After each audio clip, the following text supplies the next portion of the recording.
Welcome to episode 5 of the Cine Skill School video camera course, and today we're going a little bit deeper into the menu of our cameras. We're going to press that menu button, go deeper into the settings that are a little bit more technical. In the menus, we're going to find things like resolution, aspect ratios, bitrate, codec, log profiles, everything like that. All the more advanced settings that you don't need on a first-hand access, they're going to be found in those deeper menus. So let's go through different pages, and we'll go over all the things that most cameras have in common. So let's not waste any time. Let's get right in. All right, so now it's time to jump into the menus of the camera. A little bit scary depending on what kind of camera you have. Luckily, this is a Blackmagic with a really clean interface. That's kind of what they're known for, and that's a big reason why it's going to be a good camera to use for this course. It's very easy to follow along and see exactly what all the settings are and what, buttons I'm toggling. But if you have a Sony, then things might be a little clustered here and stuff like that. Don't worry too much. Things should be pretty coherent and consistent for the most part, and I'm only going to cover the ones that I know are consistent with, basically most camera models. So this is my main camera menu screen right here. This is the first one that pops up, first one on the list. And I have these nice sections here at the top that basically cover the different categories of my settings. So I have record settings, I have monitor settings, which covers my display. I have audio settings, which I can change if I plug in a mic. I'll have to go in and access it in here and make sure that the mic is actually selected. In my case right now, I don't have one plugged in. So I would choose the camera microphone. And you should have something similar on your camera as well, where you can go into the audio and select which microphone is being activated and actually used. Super important to make sure that your levels are actually being picked up before you go ahead and press record and you have no audio. Next, I have a setup page, and that just goes over my camera's name, model, everything like that, what software I'm running. And I can toggle between, get some different settings. Here's where I can select between my shutter angle and my shutter speed like we went over in the last episode of the course. Flicker-free shutter, this just has to do with different LED lights and stuff like that, and making sure that they don't flicker on camera. If you're in the US, I'm pretty sure you're supposed to keep it on 60 Hertz, and you're good to go. And then as you can see, I can toggle my image stabilization that's built into my lens if I had that on, and I can use this as a webcam if I wanted. If I plug this directly into my PC, similar with a Canon camera as well, you'll have to make sure you toggle the option within the settings to actually connect it via USB and use it as a webcam. This page within the setup menu here actually allows me to program those programmable buttons we talked about in the first video of the course. And if your camera has similar function buttons that are programmable, you'll have a menu in your settings dedicated to programming them. So here's where I can select between my buttons: F1, F2, F3, function button 1, function button 2, function button 3. I can select what function they actually do, like my focus assist. So that, for example, would be my first one here. And if I toggle this F1, my focus assist will turn off and that red will disappear. So I can toggle just that single feature on and off. Now, button number 2 is something called false color. And all that you have to remember with false color is that green and gray is good. That means you're well exposed in those colors. Anything that's a little pink is slightly dark, but in a lot of cases that's good. We want that for a cinematic looking shot. And then the bright whites and yellows and reds are way too overexposed. Now, in this case, I'm literally pointing directly at a light source. You kind of can't avoid being in the white in a case like that. But everything else, as you can see, is in the green, the gray, and the pink. And that means we're looking really good in terms of our exposure. And our histogram also reflects that as well, being that it's actually in the center of the graph here. Again, if you guys are confused with the exposure process and the histogram, go to our last 2 videos and make sure you really cover those well. But we can toggle that off and move forward. And then the function button 3, again, is my clean feed. So that gets rid of everything on the HUD and make sure I can see, nice and crystal clear what I'm looking at before I go ahead and press record. Make sure my shot is perfect. So those are the function buttons within the setup menu. Again, your camera will have something similar. It might not be a layout that looks exactly like this, but you should be able to figure it out for the most part. They are pretty universal in terms of the way they're set up and presented for the most part. So again, find your setup for your function buttons and you can program them as you desire. Now, let's go back to the beginning and talk about the record settings and how to basically choose between the different resolutions, the bit rates, what even all that means, and what the difference between them are. So in my case, I can record in Blackmagic RAW or ProRes. And those are just 2 different file or basically color grading types or codecs that my video is going to come out in.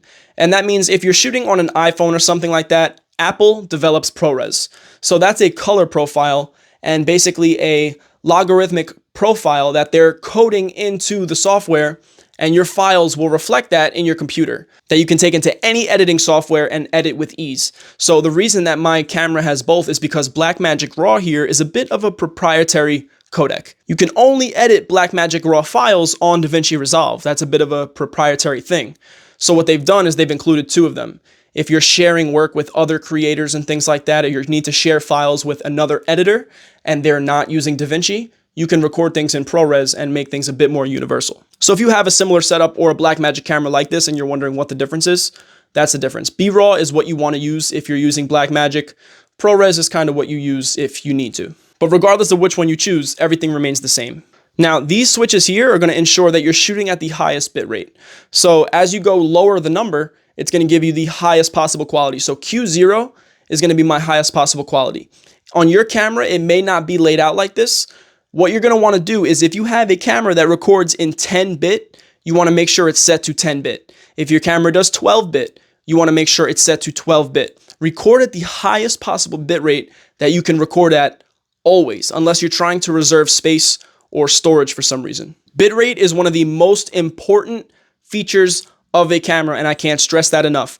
Most people are going to worry about 4K 30 or 4K 60, and they see that as the big selling point of the camera, when in reality, the two most important features are bitrate and dynamic range. And we're going to talk about those a lot in this video because that's basically the most important parts of what's going on in your camera's menu. You might have a lot of different automatic features and stuff that you can toggle on and off. There'll definitely be a button that looks like this to toggle image stabilization, whether it's digital or optical. And you'll definitely have options to choose between all your different resolutions and aspect ratios. And that's what these are down here, is my different resolutions and ratios that I can toggle between really quickly. So 4K DCI is the highest quality I can record at, and that is 4096 by 2160. And that is a nice 19:9, I believe, widescreen 4K aspect ratio. This is the ratio you want to be at if you're doing YouTube or any type of web-based videos. It's going to appear really nice on phone screens and any kind of TV or anything like that. It's going to look super widescreen and full. Next on my list is 4K 2.4 by 1, which is a 4096 by 1720. That is also a 4K, but now we're going all the way to a really widescreen ratio here for more of an IMAX movie style of resolution. Next on my list is Ultra HD, which is your standard 4K 16:9 aspect ratio. That's what's going to fit perfectly on a laptop screen or something like that, or TV, without any type of black bars or interruptions at all, as you can see. The 4K DCI one is a little bit similar to this, but it actually just has some slight black bars on the top and bottom because it's a bit wider of a ratio. And then you've got one here for anamorphic, 2.6K, and then full HD 1920 by 1080. And as you can see, your camera might crop in depending on if you go to different resolutions or something like that. You might see that there's a crop. You can go into your settings and you might see that there's actually something to toggle that off, which in my case, I do have that. And you can see that's right here called sensor area. It's set to HD right now. But if I set it to 4K, which is my full sensor size, now I'm using the full size of my sensor regardless of which ratio I choose. And you'll see that it's no longer giving me a nice digital crop, but I'm still in 1080p, so works out good. So that's really what your menus are for, guys, is making little tweaks and adjustments like that. Or if you change anything and you freak out and you're like, oh my God, why did everything just get ruined? There might be just a quick little setting that you have to toggle in your menu. And that's why I love these Blackmagic cameras, guys, is because the menus are set up so intuitively and easy to use. The buttons are big and bright and easy to press, and everything makes sense and is organized really well. So Blackmagic, great job with your menus. That's really why I recommend these cameras to any beginner that's trying to take things professionally. So we went over resolutions, aspect ratios, and codecs. That's everything here on the first record page. And as you can see, I can toggle between several pages of each category. And so as I go through the record page here, there's some more settings. On the second page here, this is what also gets really important, guys. We haven't talked about log video yet. By default, your camera is going to be showing you nice, bright, saturated, rich colors on your screen, and you're going to think, that looks beautiful. But when you take that video to an editing software, you really can't do any color grading to it because you're going to destroy the bitrate and the codec of the video, and you're going to lose all the detail. You're going to introduce a bunch of noise and nasty digital gook all over your image that you do not want.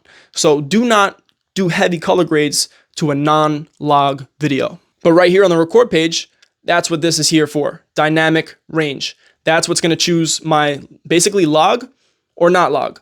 If I go to film here, I'm shooting in log. If I go to video, I'm in full color baked into the camera. So super important. Your camera basically probably just says, on Sony's case, S-Log2, S-Log3. In Canon's case, you're going to be looking at C-Log3, C-Log whatever. Make sure you set it to that function if you want to get log video that you can then color grade in the editing process. If you do not want to get involved with the color grading, no problem. Don't record in log video. But as you can see, just so you can see the difference, here is without log video.